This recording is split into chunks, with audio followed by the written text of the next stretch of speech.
Yo, Dr. Jason here, Dental Lighthouse Podcast.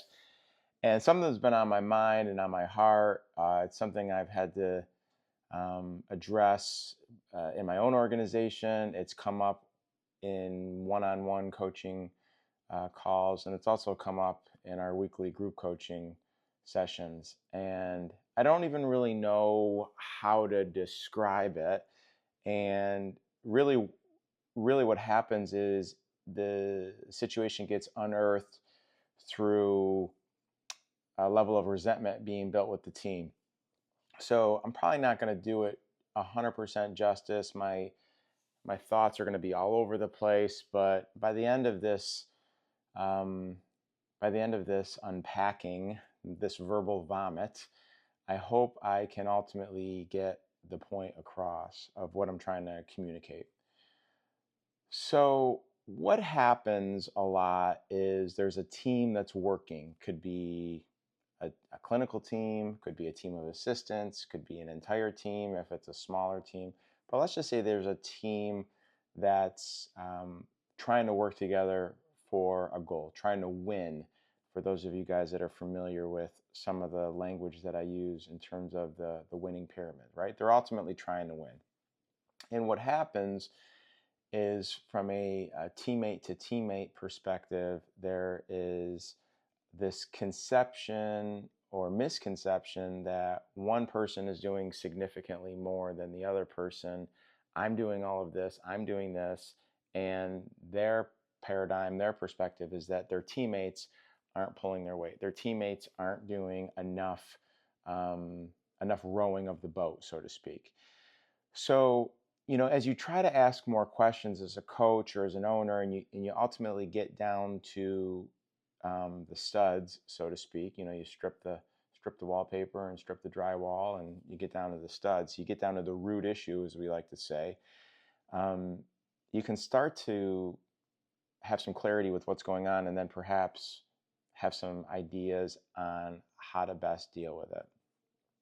So let me rewind the tape and go back to two rules that my own coach has given to me numerous times over the last year. And when the student is ready, the teacher will appear. He has been teaching me these two rules for a while, but only recently have I really started to understand the wisdom involved with these two rules. So the first rule is all people are inherently good. No one is driving to work thinking to themselves, how can I completely screw up and manipulate everyone's day to the point where they're miserable? Or how can I roll into work and just behave in a way that's going to cause everyone to hate me or hate the situation or want to quit? Or how can I, dot, dot, dot. So no one thinks like that, right? And if you have someone that even has that mindset, then I think one of two things are occurring. They're a horrible core value fit, and you should have let them go a while ago. Or they truly have some type of chemical imbalance that's leading to some kind of mental health, undiagnosed mental health um, diagnosis, something like narcissism or what have you. And don't get me wrong, those people are out there, but it's been my experience that it's 1 or 2% of the people out there. And if you're dealing with someone that's a narcissist, that's a podcast for another day, right? So rule number one, all people are inherently good. No one's trying to screw up your day. Rule number two, all errors are simply errors of understanding. They're miscommunications. They're errors in perception. And it really took me a while to understand how valuable these two rules are and how they are truly rules. They're principles. They're not opinions. They're not, oh, I think this is what's going on. Like gravity, it's a principle of life that rings true only every single time. So if you believe in rule number one, that all people are inherently good, and if you believe in rule number two, that all errors are simply errors in understanding or errors in communication, then you can really get through any problem in any situation when there's tension that's building amongst the team. So with those two rules unpacked, hopefully explained to the point where you guys have clarity on them, let's talk about some things that are occurring or some issues that have been brought up by my coaching clients that I think could benefit all of you guys from listening to. The first one is the concept of I'm doing more than this other person, right? And what we've tried to do to unpack that situation, because more often than not, it ends up being someone's feeling a sense of being overworked, and their perception is there's another person on the team that's not carrying their weight. So what we've done is we've come up with either downtime checklists or end of day checklists. And for the sake of simplicity, let's just call them end of day checklists, right? So everyone has an end of day checklist. I'm assuming you guys have end of day checklists in place. The problem that we run into with end of day checklists is they're eye focused, right? So to use a dental assistant as an example, she may have 5 or 6 things on her end of day checklist. And I'll just throw out some options here. Make sure your room's stocked for tomorrow. Make sure your room has been turned over and set up for your first patient tomorrow. Make sure you've looked ahead at the schedule. In our situation, 1 day, 3 days, 1 week. So have you looked ahead and managed the appointments that you're going to ultimately be responsible for? Make sure your lab cases have been signed off on and they're out to the lab. So every practice is going to have a different set of end-of-day checklists for each individual position, but almost 95% of the time, these end-of-day checklists are more eye-focused checklists. And what happens only every time is if you have 3 or 4 assistants, like most of us do, then you have one assistant that gets done early for whatever reason. There's a cancellation. Maybe he or she is working with a doctor that got done early. So they're doing what they're supposed to do. They finish their clinical appointment and they start their end of day checklist. Meanwhile, there's another assistant or two, or maybe a hygienist in the office that is drowning. And by drowning, that's the term that we use by they're in the weeds, they're in quicksand. They're running 20 minutes behind. Their next patient is still in the waiting room, and they're just drowning, right? And they are looking for help. They're in quicksand and they're reaching out, and the sand is just about at their neck, and they're like, man, if someone doesn't help me, then I'm going to go under. I'm going under, right? And in the moment, they can't get up and ask for help because that'll put them even more behind. Right? At least that's the perception that they have. So they figure it out. They continue to run 20 minutes behind until the end of the day, and they end up, their clinical day should have ended at 4, and they're still there at 5:30 doing all their now eye-related things. And they see out of the corner of their eye that an assistant who got done a little early, they're walking out the door at 3:45, right? And now there's this like, oh my gosh, I can't believe so-and-so left while there was all of this stuff to do. Now I'm going to have to do it. So again, rule number 1, all people are inherently good. No one's trying to screw up your day. No one's trying to screw you over. Rule number 2, all errors are simply errors in understanding. So what we're trying to do as an organization, and what I coach my clients is, yes, you need an end-of-day checklist, but the checklist needs to have not only your I-related tasks, but your we or team-related tasks. So what are some team-related tasks? Well, I would encourage you to sit down with your team and have a conversation about this, but in order to get your creative juices going, some team-related tasks could be make sure sterilization is caught up. Walk the halls and make sure the other assistants are running on time and are not drowning. Go over to the hygiene side of the office. Make sure they're doing okay. They're running on time. They're not drowning. Their next patient isn't in the waiting room 20 minutes behind their appointment. So whatever your team-related tasks are, those should be at your end of day, on your end-of-day checklist, and those should be the first 3 or 4 or 5 items that this assistant checks off before they go to their I-related tasks. I hope that makes sense. So if you could go to a mindset of doing team-related tasks before doing I-related tasks, that helps rule number 2.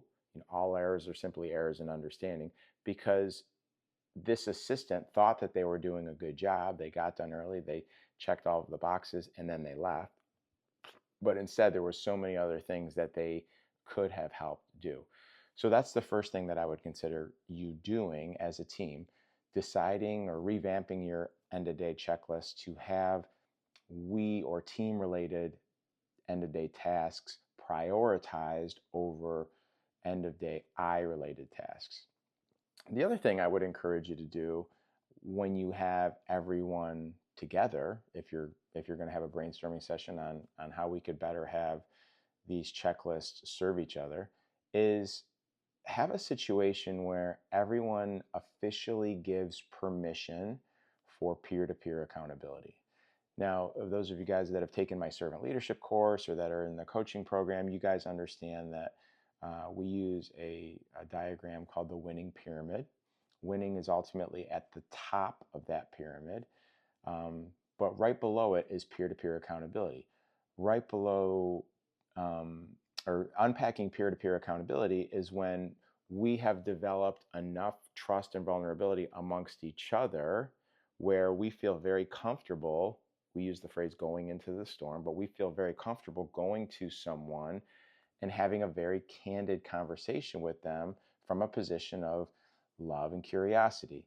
And the conversation could easily be something like, hey, Mary, I was drowning yesterday and I noticed that you took off as soon as your items were done. I thought we all agreed that we were going to try to cover the team-related tasks at the end of the day, or the we-related tasks at the end of the day, before we focus on the I-related tasks and get out of here.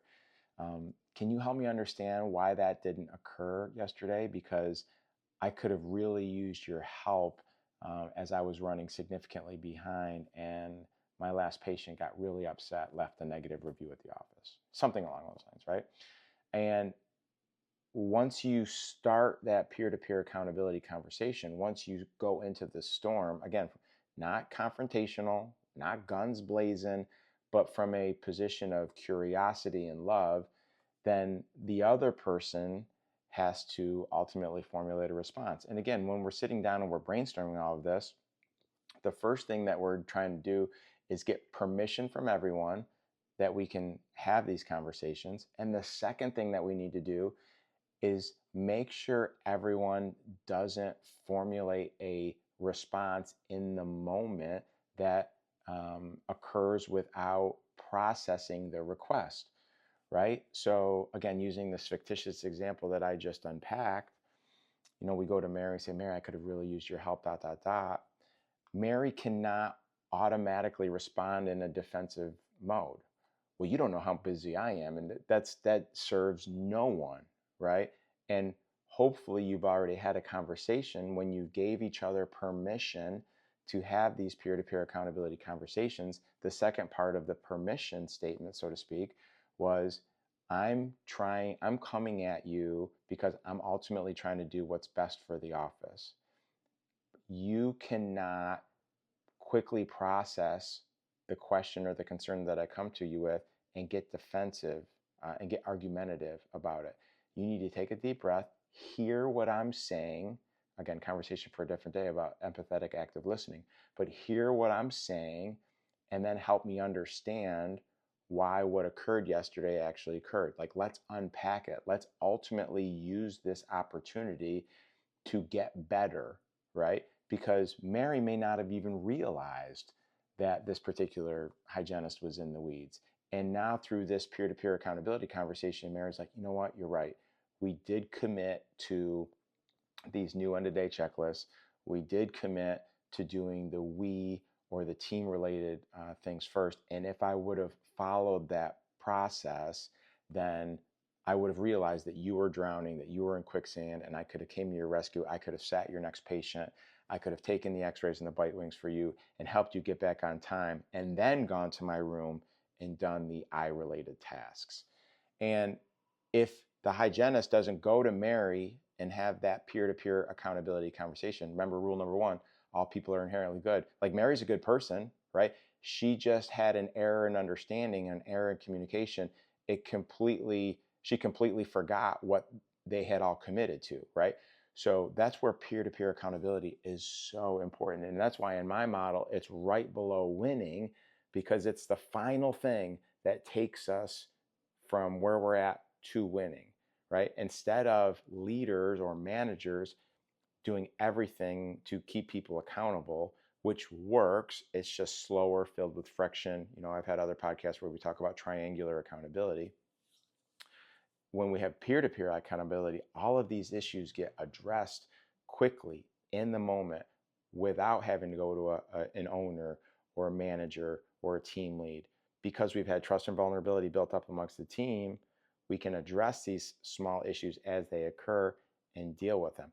Now, if these issues continue to occur, if you have a peer-to-peer accountability conversation from a position of love and empathy and curiosity, and you try to unpack the situation for good, and the problem still exists for a week or two more, Mary continues to leave at the end of the day without addressing the tasks that are on the end of day checklist, then we go to an office manager, then we go to a team lead, then we go to the founder, and we say something to the effect of, and I'm really struggling here with this particular assistant. I thought we were on the same page in terms of what we had committed to. I've approached her as kindly as I could, but the 2 or 3 times that I've approached her in the last couple of weeks, she's become very defensive. She becomes very argumentative, and I'm not trying to go down that road. But I do know that if we can't fix this, the office is not going to reach its true potential. The office is not going to win. So I'm looping you into this conversation, team lead, doctor, office manager, and I need your help with it. And typically, if that conversation is brought to me, then my next course of action is not to then go to Mary in this triangular type of accountability model. It's to then sit them both down as quickly as possible and say, okay, look, guys, here's the deal. Rule number one, both of you are inherently good people. Neither of you are driving to work thinking, how can I screw the other person's day up, right? Can we agree to rule number one? Yes. If we agree to rule number one, then rule number two is all errors are simply errors in understanding or errors in communication. Then we have a miscommunication here. So let's unpack what the miscommunication is. And then you manage that dialogue where the hygienist says, well, I thought we agreed that at the end of the day, if someone happens to be done early with their clinical responsibilities and they start their end of day checklist, that they hit the top tasks on the end of day checklist, which are we-related tasks or team-related tasks, sterilization, how are my fellow assistants doing? How are my fellow hygienists doing in terms of managing their patients and managing the schedule? And the hygienist says, I'm noticing that 2 or 3 times last week, I was significantly behind due to patients coming in late. And Mary, the assistant, was leaving the office early while I was still drowning. Now, I know Mary's a good person, and I've approached her a couple times on how I need her help, or the hygienist need her help, or sterilization needs her help, or any of these team-related tasks need her help if she's done early. But she doesn't seem receptive to my feedback on how to solve the problem. So I wanted to loop you in here, doc, office manager, team lead, ... And then that leader facilitates a conversation between the two of them, ultimately trying to come up with a solution or a compromise or more clear communication, again, rule number 2, so that both people can get on the same page and move this boat forward, all rowing in the same direction. So just thought that information might be beneficial for you.